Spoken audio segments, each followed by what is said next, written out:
Muy buenas noches, amigos. Bienvenidos a la emisión estelar de TVC Noticias. Aquí, lo más destacado del día.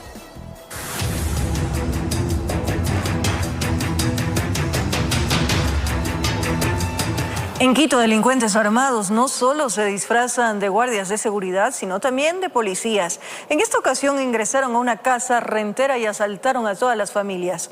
Los videos de seguridad captaron al menos media docena de atracos. Recordará usted este reportaje donde le hablamos de los falsos guardias armados robando. No se han detenido. Fueron captados en San Patricio, sur de Quito. No solo se disfrazan de guardias, sino también de policías. Mire detenidamente. Uno lleva una chompa verde reflectiva y otro, una muy parecida a las utilizadas por la policía judicial. Tienen desarmadores, están encapuchados. Se movilizan en estos dos carros. Por poco se les olvida uno de sus cómplices. El inmueble donde ingresaron es una casa rentera. Quienes viven cerca presumen que quizá alguno de ellos fue arrendatario hace bastante tiempo o estudiaron la zona. Lo cierto es que sorprendieron a todas las familias de ese inmueble. Habían robado a todos y había un vecino que le habían pegado con la pistola, me dijeron, en la ceja. Y justo habían ido a llamar a la policía y dijeron que la policía estaba por el recreo, que no estaba por aquí. Se trata de la misma banda que nosotros habíamos reportado en una nota anterior. Fueron vistos hace algunos días en Santa Bárbara, sur de la ciudad, cuando asaltaron en un banco barrial, y después en Guayabamba, cuando trataron de ingresar a un inmueble. Recorren las parroquias aledañas y la ciudad. Para muestra un botón. En el centro de Quito fueron vistos otra vez, encapuchados, intentando abrir un negocio a eso de las 3:40 de la mañana. Es una banda organizada, cada quien con asignaciones específicas. Un conductor, un campanero y ejecutores. Aquí al frente donde mi nuera ingresaron ladrones y rompieron arriba los candados de la puerta y la chapa. Pero gracias a Dios mi esposo vio de aquí que había alguien extraño, era como 6:30 de la tarde más o menos. Y se les gritó y ya se fueron, pues. Delincuentes que iban en carro. Estaban en un carro blanco. Coincidencia, en los 4 eventos que reportamos, aparecen los mismos automotores, haciendo lo que se les viene en gana. La policía los busca. Informó Marilyn Caramillo. Sujetos llegaron hasta las calles Alfonso Moro en el sector de Jardín del Valle, ingresaron a un distribuidor de botellas de agua para sustraer las pertenencias de las personas. Tras el robo huyeron rápidamente a bordo de una motocicleta.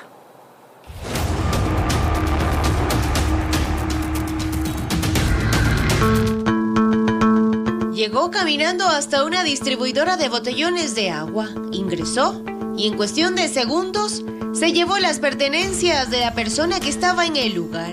Todo ocurrió de manera rápida y sin que la víctima pudiera reaccionar. Afuera, otro sujeto en moto lo esperaba para huir rápidamente. Una modalidad que, según los moradores de Jardín del Valle, se ha vuelto cada vez más común. Según que me indicó igual el dueño de casa del video, que le roban así. Y es igualito como está en la moto. El señor ya está adentro ya. El señor, la moto llega después a retirarle. Mayor seguimiento, ya se reportan varios casos, pero aún así no existe la presencia policial. Se les llama, llegan después de media hora, si es que llegan. Entonces debería haber un mejor seguimiento. Aseguran que no es la primera vez que ocurre un robo de este tipo y que los locales del sector se han convertido en blanco frecuente de la delincuencia. Comerciantes y moradores coinciden en que la situación se ha vuelto insostenible. Los antisociales actúan con total facilidad y prácticamente a cualquier hora del día. Hace un tiempito igual era una licorería ahí. Y de la licorería vendía un señor aguacates. Y hasta el salir a 9 de la noche le desmantelaron el carro. En la parte de aquí de la bajada, ahí a una chica igual le habían robado. A mí me ha tocado pasar eso al frente de mi casa. ¿Qué te pasó? A mi tía le asaltaron llegando a la casa, entonces los ladrones siguen y como digo, es los mismos carros que ya se sabe que hacen esto, pero aún así no hay un control. Denuncian además que la Policía Nacional realiza muy pocos controles y que pese a las constantes quejas, la presencia de uniformados es mínima, lo que deja a los negocios en una situación de vulnerabilidad permanente. Informó Ailis Morán.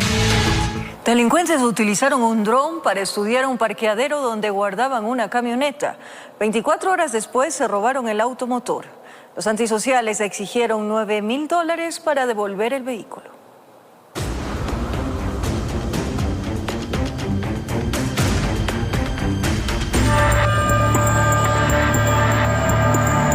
Los sujetos van en este carro plomo. Avanzaron hasta ponerse tras la camioneta. Se bajaron con un desarmador.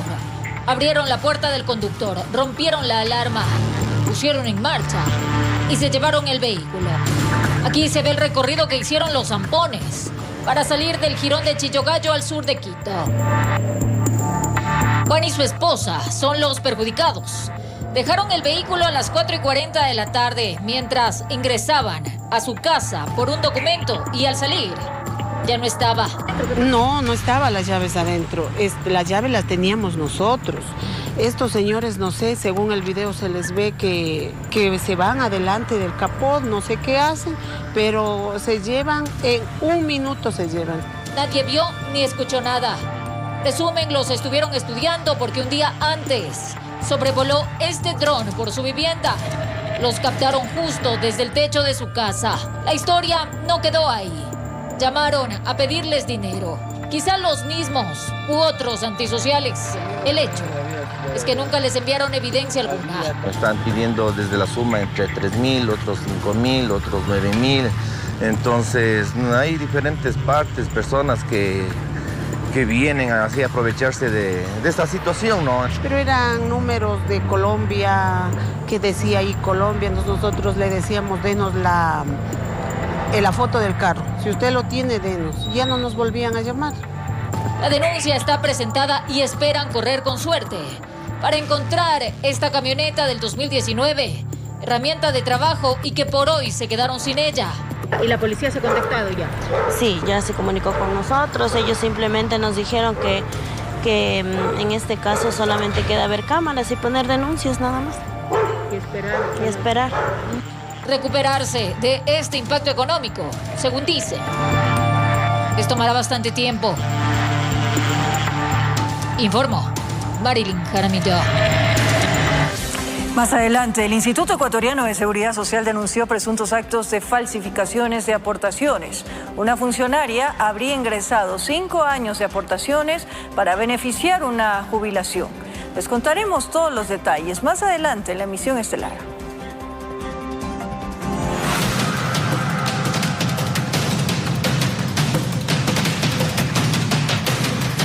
Un brazo criminal de la estructura delictiva de los chechenos fue desarticulado en Esmeraldas. Los sospechosos indicaron a las autoridades que se dedicaban a delitos como extorsión, narcotráfico, sicariato y desapariciones forzadas. 2 meses de investigaciones evidenciaron la presencia de un grupo de delincuentes que estaban imponiendo el terror en el sector de Limones, localidad limítrofe entre Ecuador y Colombia. Identificados como los chechenos, según las autoridades, serían una disidencia del Frente Urias Rogón de Colombia. Este es un golpe y una respuesta por parte del gobierno, por parte del Estado, hacia los delincuentes, hacia los criminales, hacia los narcotraficantes. No vamos a permitir, nuevamente repito, injerencia de gente armada, de gente sospechosa, de gente irregular, de guerrilleros que quieran hacer de las suyas acá en la frontera norte. Los trabajos de inteligencia llevaron a los uniformados de la Policía Nacional y la Armada del Ecuador a las parroquias de Eloy, Alfaro y Valdés para efectuar los golpes, los mismos que permitieron la captura de 6 de sus integrantes. Se procedió al allanamiento de algunos domicilios donde se procedió a la detención de 6 personas, en los mismos que se les ubicó en sus domicilios armas de fuego, cartuchos y otros objetos. Esta banda de los checheños se dedicaba principalmente a lo que tiene que ver la minería ilegal, tráfico de sustancias sujetas a fiscalización, extorsión, sicariato. Paralelamente, en alta mar también se realizó una interdicción a una lancha colombiana. Esta, indicaron desde el bloque de seguridad, estaba cargada de 300 bloques de marihuana listos para ser transportados hasta mercados internacionales. Así que prepararon una operación en el mar en la cual lograron interdictar a una embarcación. Sin embargo, la embarcación, al ver que iban a atrapar a los delincuentes que transportaban estas sustancias sujetas a fiscalización, se vararon y dejaron abandonado todo este material. Los uniformados también señalaron que 5 de los detenidos son de nacionalidad ecuatoriana y un extranjero, entre los que consta el presunto líder de la organización criminal, informó Mauricio Sánchez. Vacunadores detenidos y el decomiso de armas de fuego con municiones son parte de varios operativos realizados por la policía en Esmeraldas. En uno de los casos hay una mujer acusada de intento de secuestro. Los sujetos en todo el cuerpo tienen tatuajes alusivos a la organización delictiva a la que pertenecen. Entre ellos, alias Mopri y alias José, de 23 y 24 años. Ellos eran los que faltaban de la banda de alias Chugo, quien fue detenido hace unos días cuando fue captado, extorsionando a comerciantes. Entre las evidencias, una carabina, celulares, panfletos y cartuchos sin percutir. Presuntamente vinculados al grupo delictivo organizado Los Tiguerones, durante un operativo ejecutado en el sector La Primavera del Cantón Esmeraldas. Simultáneamente, los uniformados realizaron otra operación. En el barrio San Jorge, un grupo de antisociales a bordo de estas 3 motocicletas intentaron secuestrar a una pareja que iba en este taxi. Junto al conductor se los llevaron. Sin embargo, el propietario del vehículo amarillo empezó a convulsionar. Todos huyeron y dejaron únicamente a esta joven en el sitio. Es la detenida. En una tercera intervención, se capturó a este sujeto con varios cartuchos sin percutir, aunque dijo desconocer que se trataba de munición calibre 38. En su poder se halló además una radio de comunicación y una moto reportada como robada. Pese a las preguntas que se le dijo, aseveró desconocer del tema. Ahora tendrá que responder ante la Administración de Justicia. Todos los casos se investigan. Informó Marilyn Jaramillo. El Servicio Nacional de Aduana del Ecuador decomisó miles de pares de zapatos que habrían ingresado al país supuestamente de contrabando. Les contaremos los detalles en breve. Un ex juez de la Corte Provincial del Guayas fue asesinado la mañana de este viernes en el kilómetro 10 de la vía Guayaquil-Salinas. Sujetos armados le dispararon cuando la víctima se movilizaba en su vehículo.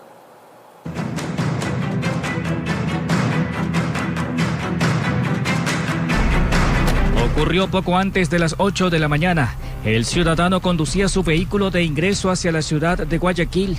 De pronto, sujetos desconocidos se acercaron desde otro automotor y procedieron a dispararle en reiteradas ocasiones. El objetivo era acabar directamente con su vida. A pesar del movimiento de los vehículos, los criminales tuvieron la puntería suficiente para que todos los disparos penetraran a través de la ventana del conductor, acabando con la vida del ciudadano de forma inmediata. Esto provocó que él perdiera el control del auto trepando sobre un parterre y chocando contra un poste de concreto. Escuchamos los disparos, inmediatamente nos cruzamos y comenzamos a dar circulación porque sabíamos lo que iba a pasar, que no íbamos a congestionar en este espacio. ¿Ustedes llamaron a la presencia de la ambulancia? Claro, nosotros llamamos a que venga la policía, que vengan las ambulancias, porque sabíamos todo el conflicto que íbamos a tener en tránsito aquí. Hasta el sitio del crimen llegó una ambulancia del Cuerpo de Bomberos de Guayaquil. Los paramédicos constataron de que ya se encontraba sin signos vitales y dieron paso a la tarea investigativa por parte de la Policía Nacional. Mientras que los agentes de la ATM también colaboraron en el control del tránsito para que los conductores no contaminaran la escena. Tuvimos las dos carriles, costado derecho, abiertos, porque los dos costados izquierdos estaban cerrados porque estaban los casquillos en la vía. La víctima fue identificada como Carlos Luis Zambrano Veintimilla, de 49 años de edad, abogado de profesión, quien se desempeñó como juez de la Corte Provincial del Guayas, pero desde el año 2022 se encontraba en libre ejercicio. Por el momento no nos manifestaron ningún tipo de amenaza por parte de la familia o previo. Sabemos que la víctima era un abogado en el libre ejercicio. Conocidos creen que este crimen no estaría relacionado con su actividad profesional, ya que llevaba casos de tipo civil. Ya cuando ya vinieron los médicos legales, vimos que el cuerpo estaba ahí en el vehículo recostado hacia el costado derecho. Hasta el momento no contamos con ninguna persona detenida, pero sé que las unidades investigativas están realizando el levantamiento de información de todo lo que ocurre. Se decomisaron un cargamento de presunta heroína camuflada entre cajas de frutas. En el operativo, un menor de 16 años de edad fue aprehendido. El bloque de seguridad en la provincia de Santa Elena asestó un duro golpe al narcotráfico tras decomisar una importante cantidad de sustancias sujetas a fiscalización. El operativo se desarrolló en la comuna Buenos Aires, una pequeña comunidad ubicada en el kilómetro 90 de la vía Guayaquil-Salinas. Tenemos la exactitud de que existen 7.890 paquetes que aproximadamente, si da positivo para heroína, sería aproximadamente unos $700.000 que golpeamos al narcotráfico. Militares que lideraron la intervención relataron que el grupo que custodiaba la carga huyó al notar la presencia de los uniformados. La patrulla militar asistió al punto en el sector de Buenos Aires y pudimos observar personal con presunto actitud sospechosa, a lo cual al ver la presencia militar huyeron. En el lugar solo fue aprehendido un adolescente de 16 años, quien quedó a órdenes de las autoridades competentes. Se conoce que de manera preliminar que pertenece al GDO Los Choneros, pero como digo, hay un vehículo también, un camión, furgón, más elementos que nosotros lógicamente tenemos que ponerle a consideración de las autoridades competentes, en este caso del fiscal. El cargamento estaba camuflado dentro de cajas de frutas, una modalidad utilizada para evadir los controles en carreteras. Hasta el cierre de esta nota, la policía continuaba investigando tanto la procedencia de la sustancia como su posible destino dentro o fuera de la provincia. Estableciendo más rutas e información que permita a nosotros de obtener más datos también, que permitan ver de esta sustancia, de dónde viene, a dónde iba. Desde la provincia de Santa Elena, informó Darwin Villao.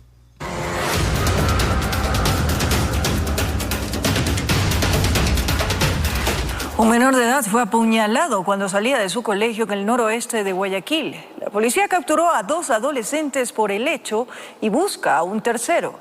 La víctima está hospitalizada. Manuel, un colegial de 15 años, fue emboscado por un compañero de clases y 2 jóvenes más, justo frente a su unidad educativa la tarde del jueves. Ocurrió en La Prosperina, a la salida de clases de los estudiantes de la jornada matutina.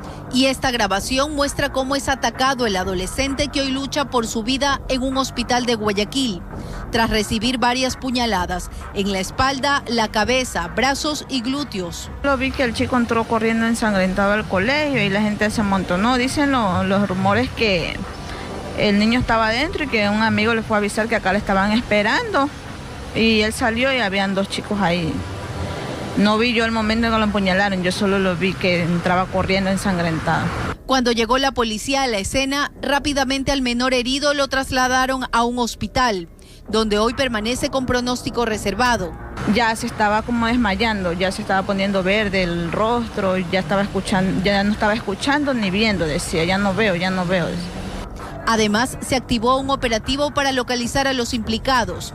2 de ellos fueron capturados cerca del colegio. Las unidades policiales de este distrito proceden a localizarles y neutralizarles por la calle Gallegos Lara, sector La Florida, y bueno, ellos son ya puestos a las órdenes de la autoridad competente. Pero el compañero de clases de la víctima logró escapar. La policía allanó su casa y aún no es localizado. Los 2 capturados tienen 15 y 16 años y esta tarde fueron presentados ante el juzgado de menores infractores para ser procesados por el delito de intento de asesinato, informó Carolina Pimentel. Al volver, mucha atención, el fiscal general subrogante Wilson Toainga dio a conocer su renuncia al cargo esta tarde en una carta emitida por la Fiscalía. Les contaremos todos los detalles al regresar de la pausa aquí en Emisión Estelar de TVC Noticias. Ante la masiva asistencia de fieles devotos de la Virgen del Quinche, que se espera superen el 500.000 de personas, las autoridades han contemplado al menos 76 cierres viales en franjas horarias específicas. Desde este viernes 21 de noviembre, la Agencia Metropolitana de Tránsito activará el Plan Operativo de Peregrinación Virgen del Quinche 2025.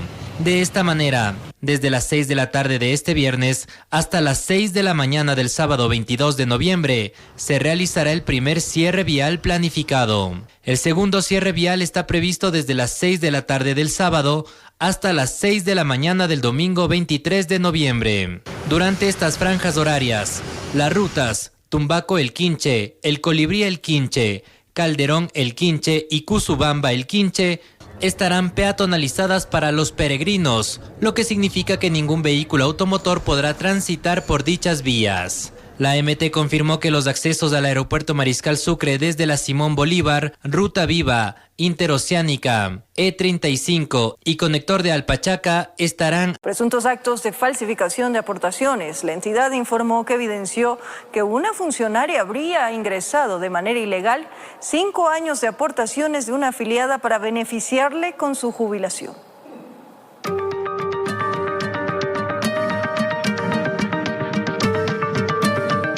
Fue a través de un comunicado que el Instituto Ecuatoriano de Seguridad Social, IES, informó sobre las irregularidades detectadas en el proceso de jubilación de una ciudadana. La advertencia habría llegado al canal de denuncias implementado por la institución, y esta permitió investigar el actuar de una funcionaria quien aparentemente habría ingresado de forma ilegal y sin sustento técnico 5 años de aportaciones falsas a favor de la afiliada, acción que le habría permitido a la beneficiaria acceder a una jubilación indebida.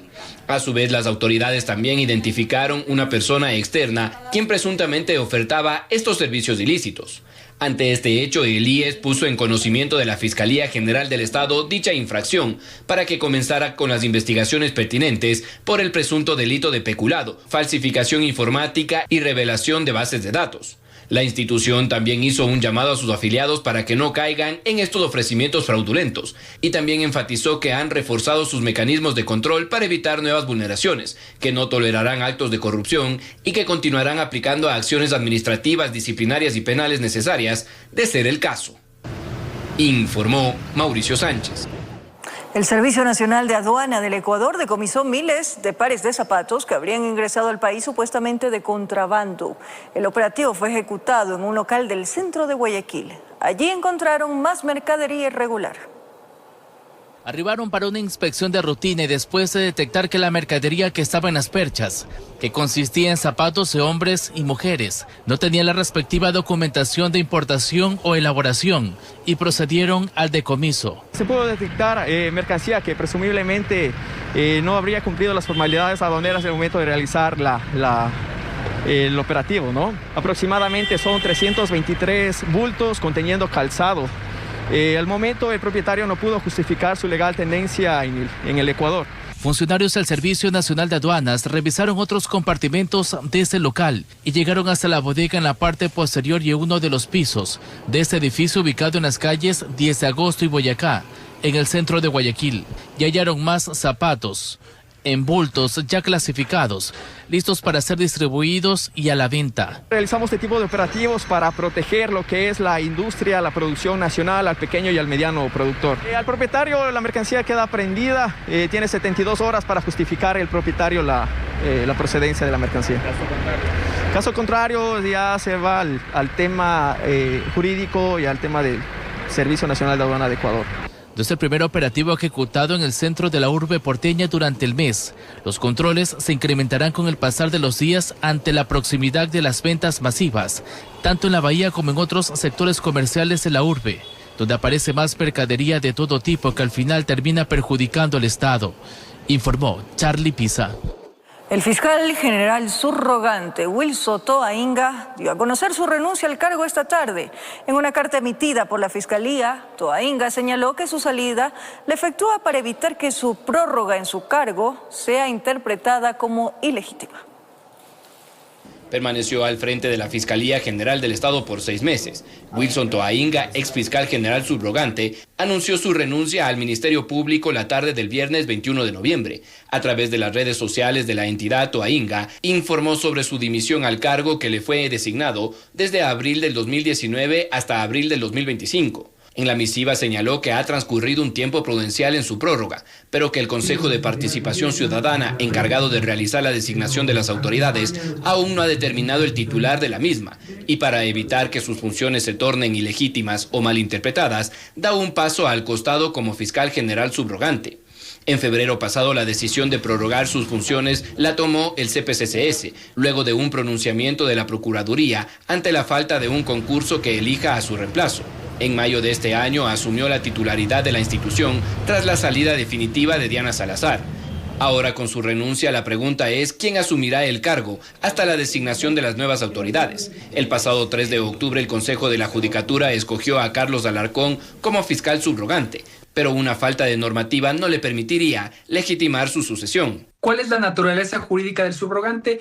Es que él reemplaza al titular en caso de ausencia temporal. Toainga seguía como subrogante hasta que entre un titular. ¿Qué pasó ahí? El Consejo de Participación Ciudadana y Control Social, para sorpresa de muy pocos, no hizo absolutamente nada y el puesto se quedó vacante. Añade el constitucionalista Edison Guarango que será el Consejo de Participación Ciudadana el que deberá interpretar la LUCEP para adaptarla a este caso extraordinario. Aquí estamos viviendo claramente una cefalía, pero estos puestos que son por concurso y de altas autoridades, no existe esta modalidad.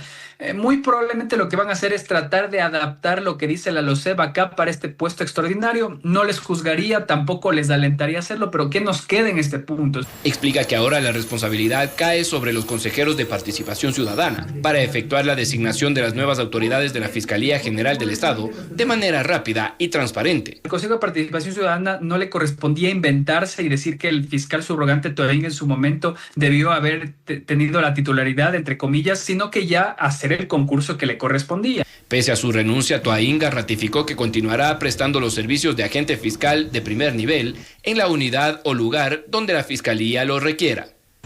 Informó Mauricio Sánchez. Los guías penitenciarios reaccionaron a las declaraciones del ministro del Interior, John Reinberg, quien propuso que ex policías y militares asuman la seguridad del sistema carcelario. Los funcionarios defienden su labor y advierten que no cuentan con garantías para ejercer su trabajo. La reforma o el cambio que he pedido para contratar ex servidores policiales y ex servidores militares, una vez que tenga eso, inicio un proceso de selección y contratación para poder cambiar, reestructurar el SNAI, que tanto lo necesita, por personal más capacitado para trabajar en este y en el resto de centros penitenciarios. Estas fueron las declaraciones del ministro del Interior, John Reinberg, en un medio de comunicación que desataron la reacción inmediata de los guías penitenciarios. Nosotros nos oponemos rotundamente a esta decisión.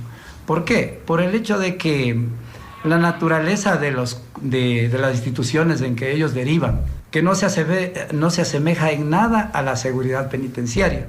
E invocamos el artículo 98 de la Constitución de la República del Ecuador, que es el derecho a la resistencia, cuando obviamente los derechos de nosotros, los derechos laborales, se ven violados o violentados. La propuesta del secretario de Estado llega en medio de la polémica por el manejo de la cárcel de máxima seguridad de Santa Elena, donde como parte de la estrategia gubernamental no se ha considerado la presencia de guías penitenciarios para reforzar la seguridad dentro de las cárceles con miras a fortalecer el control en esos centros y evitar las masacres registradas en los últimos años que llevaron al sistema a una crisis.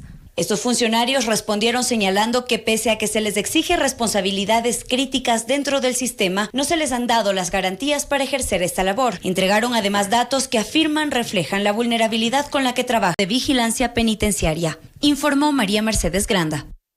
Una vez culminado el escrutinio preliminar a escala nacional del referéndum y la consulta popular, las organizaciones políticas tienen 72 horas para presentar recursos en el Consejo Nacional Electoral o Tribunal Contencioso.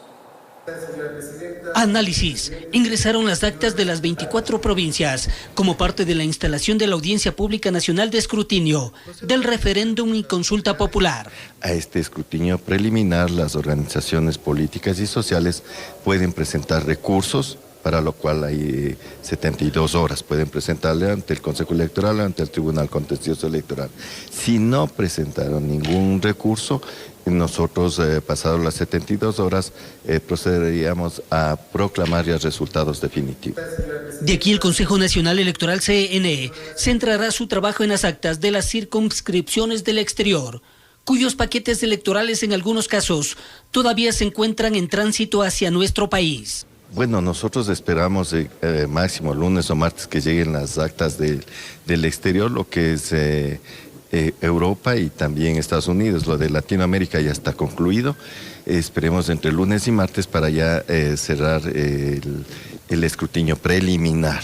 Culminada esta fase, que podría ser la próxima semana, se computará el número de votos válidos obtenidos en cada pregunta para la proclamación de los resultados definitivos. Donde el pueblo ecuatoriano se ha pronunciado, la voz del pueblo es la voz de Dios, y el gobierno no le queda sino entender el mensaje y empezar sus rectificaciones.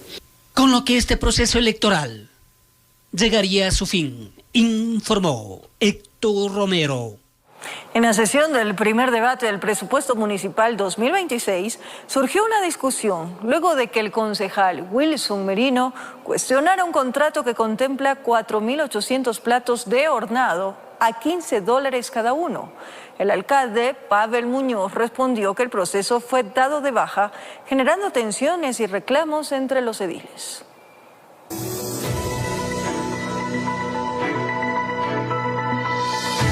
Por favor, cierren completamente el audio del señor Merino mientras estoy en mi palabra. Ya le doy 3 veces, concejal. Concejal, no me falta respeto, concejal. Y si no quiere, salga de la sala, por favor. Casi a cierre del primer debate del presupuesto municipal 2026 de Quito el pasado jueves, un cruce de criterios tensó el ambiente en el Consejo Metropolitano. El concejal Wilson Merino pidió aclaraciones sobre un proceso administrativo que contemplaba cerca de $72.000 para un evento institucional con 4.800 platos de hornado. Una serie de irregularidades, ¿no? Nosotros hemos iniciado una fiscalización, hemos requerido varias cosas, le hemos pedido a la Dirección de Talento Humano que nos diga cuál es la pertinencia de hacer un evento de esparcimiento y si es que el mismo está alineado al plan estratégico de mejora y cambio de la cultura organizacional del municipio de Quito. El alcalde de la ciudad, Pavel Muñoz, respondió: nosotros mismos paremos procesos cuando se presentan alguna inconsistencia o cuando me presentan a mí alguna inconsistencia, así lo hacemos, por oficio. El intercambio generó comentarios inmediatos dentro de la sala.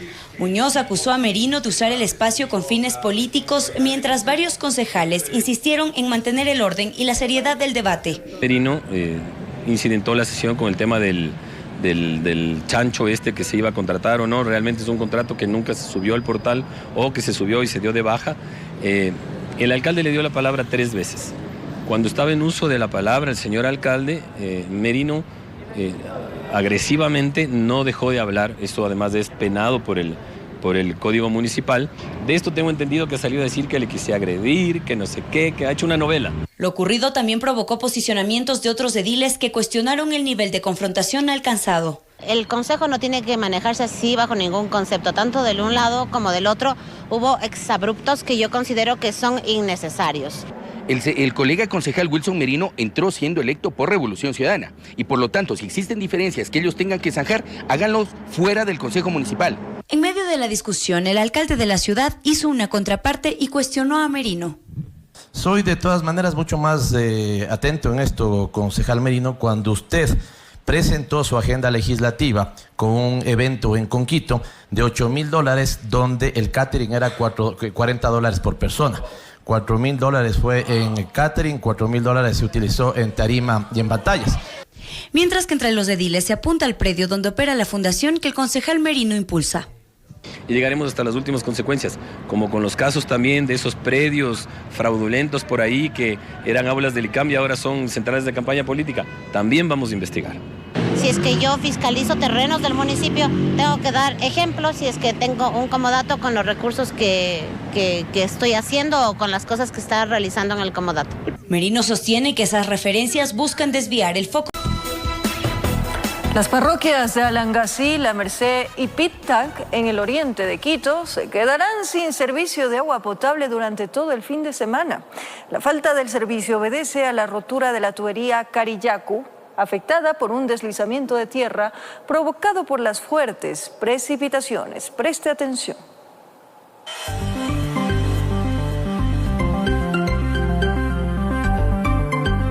El embate de la naturaleza nuevamente le juega en contra al servicio de agua potable en la capital ecuatoriana. Al menos 23 barrios de las parroquias de Alangasí, La Merced y Pintac se quedaron sin líquido vital luego que la tarde-noche del pasado jueves 20 de noviembre un deslave provocara la afectación de 18 metros de tubería ubicado en Carillacu, en el sector de Pintac, oriente de Quito. De acuerdo al informado por las autoridades de EMAPS, las fuertes precipitaciones acompañadas de granizo habrían causado el deslizamiento de tierra. Desde el primer reporte se activó el puesto de comando en la Casa Somos Alangasí, donde varias instituciones se mantienen trabajando juntas y asignando los recursos necesarios para sostener una respuesta permanente. Se informó que 70 trabajadores desde la EMAPS fueron desplegados en el área afectada, quienes deberán realizar las labores de reparación a mano, debido a lo inclinado del terreno que no permite ingreso de maquinaria pesada. Está previsto que los trabajos demoren durante todo el fin de semana, esperando que desde el lunes se pueda restablecer el servicio de manera paulatina. Mientras los trabajos avanzan, se ha desplegado 11 tanqueros para poder abastecer de agua a cerca de 20,000 habitantes afectados de las 3 parroquias.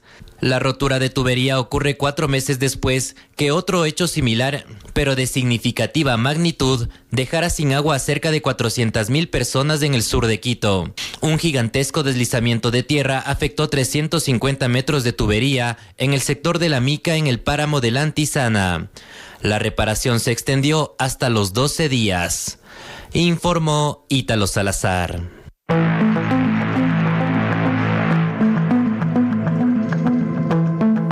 Moradores del centro histórico denuncian que grupos de motorizados se apoderan de las calles Vargas y Caldas para realizar carreras clandestinas y maniobras peligrosas. Según los moradores, estas prácticas generan ruido y alteración del orden público. Sobre una sola rueda, acelerando con fuerza y con el ruido de motores modificados que retumba en todo el sector. Así describen los moradores del centro histórico la manera en que circulan los motorizados por las calles Vargas y Caldas, donde los llamados piques se han convertido, según dicen, en una peligrosa costumbre nocturna. 30 motorizados, entre mujeres y hombres. Muchas veces les rompen el escape, tiene como una colmena y eso le meten una cabilla y suena horrible. Eso es una cosa que atormenta, molesta. Esas motos deberían de prohibir eso. Todos los días jueves, semana tras semana tenemos inconveniente que vienen a hacer piques. Esto se da continuamente acá y es un malestar general para todos los vecinos del sector. Para las familias que viven en este sector, conciliar el sueño se ha vuelto un desafío, porque todas las noches escuchan motos que pasan a gran velocidad o realizan maniobras arriesgadas. En el sector palpamos todo esto y es algo tenaz. Lamentablemente, el Policía Nacional, tenemos UPC en la Basílica, una cuadra de la calle Vargas de la Plaza Arenas. Lamentablemente dicen que no es competencia de ellos. Aseguran que además del ruido insoportable y el riesgo permanente, enfrentan un ambiente de intimidación. Algunos comentan que han intentado pedirles a los motociclistas que se retiren o que al menos respeten el descanso de quienes viven allí, pero afirman que a cambio han recibido miradas desafiantes, insultos e incluso amenazas. Estamos a la merced de ellos. La mayoría de motos que usted ve están con maletas, son deliveries. En algún momento yo supe de un vecino que salió a reclamar y le rompieron las ventanas de la casa.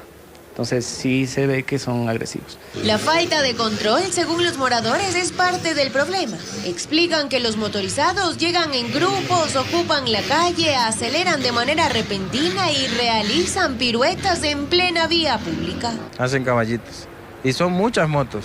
Una vez salí, era temprano, como a las 9 de la noche, y estaban ahí alzando caballitos los motorizados y llegó la policía. Pero esa vez nada más fue que vi. Por su parte, la Agencia Metropolitana de Tránsito señaló que se han intensificado los controles a motociclistas para detectar distintos incumplimientos. Pero además, recordó que existe una sanción por participar en competencias clandestinas. Esta sería de 2 salarios básicos unificados, es decir, $940, informó Ailis Morán.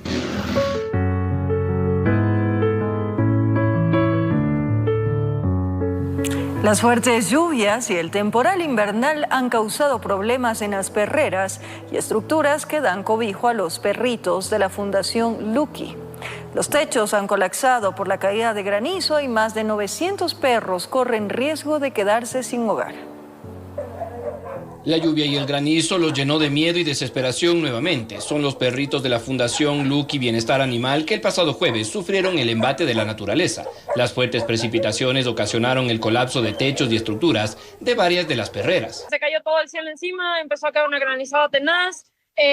Fue una tormenta súper grave, ahorita se cayeron algunos techos, cayeron algunos árboles encima de los techos de la patio 1, patio 2. Las únicas perreras que digamos no se vieron tan afectadas son las perreras que reforzamos la vez anterior tornado que hubo, pero de momento todo lo demás sí se vio bastante afectado. Una perrita resultó herida en la emergencia, la misma que fue atendida oportunamente y llevada a un hospital veterinario para estabilizarla. Girasol sí se vio afectada, a ella se le cayó un pedazo de un pingo en la carita y está con los ojitos inflamados, la tuvimos que trasladar a VetMedic. Voluntarios e integrantes de la fundación han realizado largas jornadas para arreglar los daños, por lo que hicieron una invitación a la ciudadanía para que participe de las mingas comunitarias que se realizarán durante este fin de semana. Pueden acercarse con mucho gusto, aquí vamos a estar, los perritos nunca están solos, siempre tienen que estar con supervisión, pero pueden escribir al 098-716-9.